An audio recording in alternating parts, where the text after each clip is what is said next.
Hello students, Hindi में आज हम 21 चैप्टर करेंगे जिसका नाम है पहेलियाँ और मुकरियाँ। जिसके कवि हैं अमीर खुसरो। उनका जन्म हुआ था 1253 यानी कि 1253 में और मृत्यु हुई थी 1325 में। इसमें कुछ मिस्टेक ज़रूर है, ये डेट जो हमें साल बताई गई है क्योंकि बहुत सालों का डिफरेंट है, पूरी सेंचुरी वो हो जाती है, लेकिन बुक में है इसलिए हम पढ़ रहे हैं। आदिकाल की राज्यश्रय परंपरा से सर्वथा मुक्त अमीर खुसरो की कविता लोक जीवन का रंगों में रंगी हुई है। उनकी हल्की फुल्की रचनाओं में ज्ञान के साथ साथ मनोविनोद की सुंदर सामग्री प्रस्तुत की गई है। संकलित पहेलियाँ और मुकरियों अर्थ अभिव्यंजित कर कवि अपने कला कौशल्य का अच्छा परिचय दिया है। उनकी पहेलियों में किसी वस्तु का टेढ़ा मेढ़ा लक्षण देकर अभिप्रेत वस्तु का नाम पूछा जाता है। मतलब इनकी पहेली में क्या होता है, उल्टा पुल्टा नाम देकर ऐसे टेढ़ा मेढ़ा हमें कन्फ्यूजन करते हैं और उस हिसाब से पहेली पूछी जा जाती है कि इस वस्तु का नाम क्या है, या तो जवाब एक होता है लेकिन दो तरह से पूछा जाता है। मुकरियों में आरंभ में कही गई बात का खंडन करते हुए सही बात की ओर संकेत किया जाता है। इन पहेलियाँ मुकरियों में विनोद के साथ ज्ञान परोसा गया है।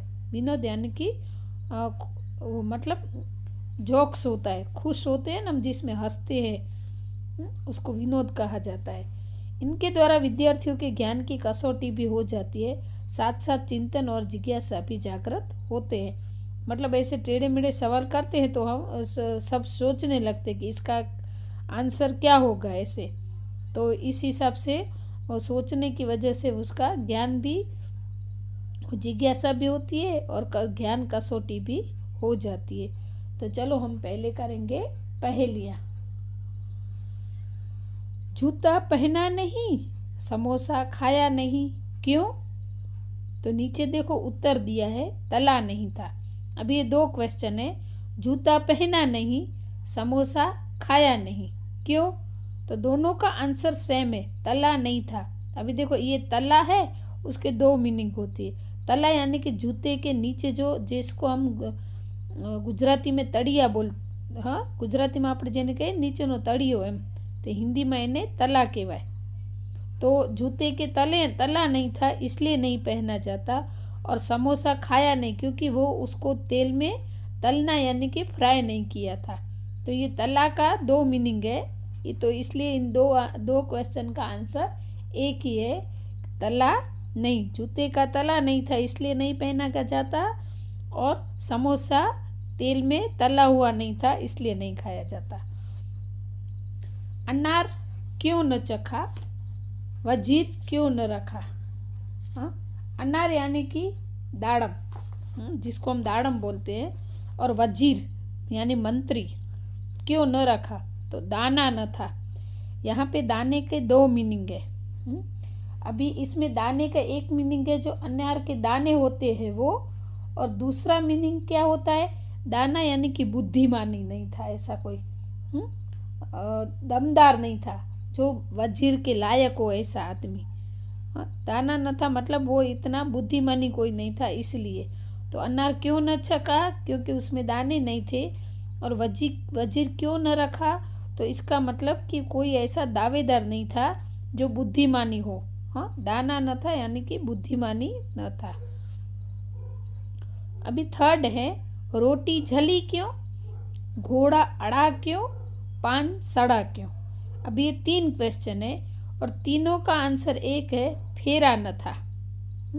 फेरा न था यानी कि घुमाया न था ऐसे। तो रोटी जली क्यों, तो देखो हम तवे पे रोटी सेकते हैं तो उसको फटाफट तो दूसरी पार्ट उसका चेंज कर देते हैं, उसको उल्टा देते, फेरा मतलब फेर देते हैं, एक पार्ट दूसरा पार्ट और तीसरा पार्ट। हम तीन पार्ट में रोटी बनाते हैं ना, पहले थोड़ा कम सेकी हुई, फिर दूसरा पार्ट करते हैं, फिर तीसरा पार्ट करते हैं। तो अगर वो हम फेरते नहीं हैं, उसको रोटी को उलट पुलट नहीं करते हैं, तो रोटी क्या हो जाता है, जल जाती है। तो रोटी क्यों जली तो उसको फेरा नहीं था।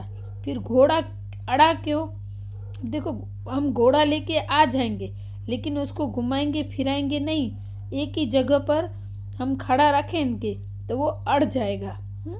लेकिन उसको उसके लिए उसको ट्रेनिंग देनी है, उसको बाहर घुमाना है। तो इसलिए घोड़ा अड़ा था क्योंकि उसको फेरा न था। पान सड़ा के, हम जो पान खाते हैं वो आप देखेंगे कि वो जल्दी से सड़ जाता है। तो पान की दुकान में क्या होता है पता है, उसको पानी में रखते हैं, फिर जो उलट पहले सीधा रखते हैं फिर उल्टा करके रखते हैं, और जो उसका खराब अगर कोई पार्ट उसका खराब हो जाता है तो साइड में काट देते हैं। तो ये तीनों का क्वेश्चन एक था, फेरा न था, मतलब उलट पुलट नहीं किया था। तो रोटी क्यों चली तो उसको फेरा नहीं था, घोड़ा क्यों अड़ा तो उसको भी घुमाया फिराया नहीं था, मतलब फेरा न था, और पान क्यों सड़ा तो पान को भी ऐसे फेरा न था। इसलिए इन तीनों का आंसर एक ही होगा। अभी फोर्थ है, एक नारी के है दो बालक, दोनों एक ही रंग, एक फिरे एक ठाढ़ा रहे, फिर भी दोनों संग। चक्की के दे पाठ, जो चक्की होती है पहले ગુજરાતીમાં આપણે જેને ઘંટી કહીએ, ઘરઘંટી, હમણાં જ ઘરઘંટી આવે છે પણ પહેલાં ઘંટી, तो वो चक्की के दो पार्ट होते हैं, दो बालक हैं। हाँ, एक नारी, नारी यानी कि जो घंटी है, चक्की है वो स्त्रीलिंग शब्द है, दो बालक तो इसके दो पार्ट है, दोनों एक ही रंग, वो एक ही रंग के होते हैं। हाँ, एक फिरे एक ठाढ़ा रहे, मतलब जो ऊपर का जो होता है ना पार्ट वो उसको हम घुमाते हैं, मतलब वो घूमता है फिरता है, लेकिन जो नीचे का पार्ट है तो उसके अंदर वो ऐसे ही रहता है, नीचे का पार्ट ऐसे रख दिया जाता है, उसके ऊपर दूसरा पार्ट रखते हैं, बीच में ऐसा होल किया हुआ होता है जिसमें हम अनाज डालते हैं और फिर वो घुमाते हैं तो उसमें अनाज पीसा जाता है। तो इसका जवाब होगा चक्की के पार्ट। अब ये मुक्करियाँ, इसमें भी ऐसा है, मीनिंग दो एक ही है, लेकिन क्वेश्चन ऐसे मतलब दो मीनिंग वाला पूछा गया है। जब मांगू तब जल भरी लावे, मेरे मन की तपन बुझावे, मन का भारी तन का छोटा, ए सखी साजन ना सखी लोटा। इसका आंसर होगा लोटा। अभी क्या बोलते हैं, ये बोलते हैं कि मैं जब भी उसको बोलूँ ना तो वो फटाफट जल भर के आ जाता है। दूसरा, फिर मेरे मन की तपन यानी कि प्यास बुझाता है। तीसरा, मन भारी तन का छोटा है, उसका मन भारी होता है लेकिन उसका शरीर छोटा है। तो सखी पूछती है कि ये तो क्या तेरा साजन है? तो बोलती है ना सखी, लोटा, लोटा है, जब भी हम बोलते हैं तब जल भर के लाता है। हमारी तपन यानी कि प्यास बुझाता है, वो मन का भारी होता है लेकिन शरीर उसका छोटा होता है। तो इसका आंसर होगा लोटा।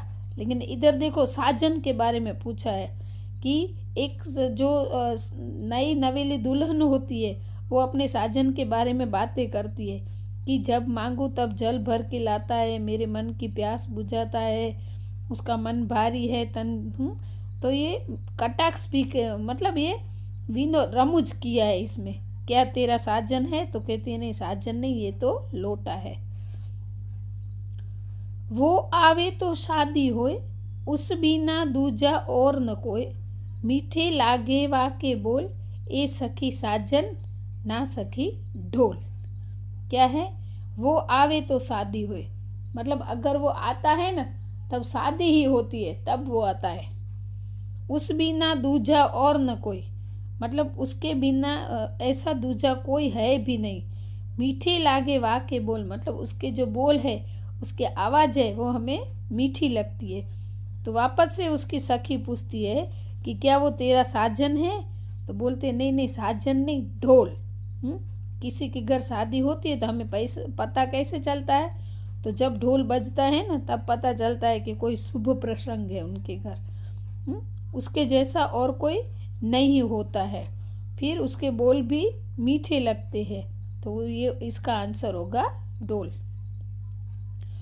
अति सुरंग है रंग रंगीले, है गुणवंत बहुत चटकीला, राम भजन बिन कभी न सोता, ए सखी साजन ना सखी तोता। अति सुरंग है रंग रंगीले, सुंदर रंग वाले है। अति सुरंग रंग रंगीले मतलब वो सुंदर रंगीला है, रंग वाला है, गुणवंत भी है, बहुत चटकीला है। क्या है मतलब वो प्रश्न पूछता है, रंग बेरंगी है, फिर उसका वो गुणवान भी है और चटकीला है। तो सखी पूछती है कि क्या ये कौन है, तेरा साजन है? कहती है कि नहीं नहीं वो तोता है। हाँ, और ये बीच में कि राम भजन भी कभी न सोता, मतलब वो राम का भजन करके बिना नहीं सोता है। हम कई बार पिक्चर में देखते हैं, वैसे भी कभी हम जू में जाते तो देखते हैं कि तोता बोलता है राम राम या तो सीताराम ऐसे। तो ये कौन है? तो ये सखी तेरा साजन है, तो बोलते नहीं नहीं ये मेरा साजन नहीं, ये तो तोता है।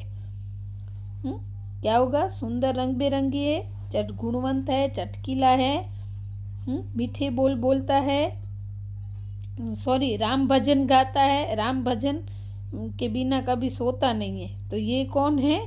तो ये तोता है। Is it clear?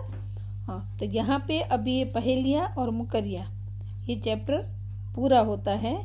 आशा रखती हूँ आपको अच्छा लगा होगा। ऐसे आप कोशिश करोगे ऐसे बनाने की तो आप बना भी सकोगे कि ऐसे 2 मीनिंग, एक क्वेश्चन में 2-3 मीनिंग निकलते हैं, ऐसे आप बना भी सकते हैं। तो स्टूडेंट्स, ये वीडियो अब हम यहाँ पे पूरा करेंगे। अभी हम नेक्स्ट चैप्टर इसके नेक्स्ट चैप्टर करेंगे नेक्स्ट वीडियो में, लेकिन इससे पहले इसकी एक्सरसाइज हम PDF में कर देंगे। ठीक है? अस्तु।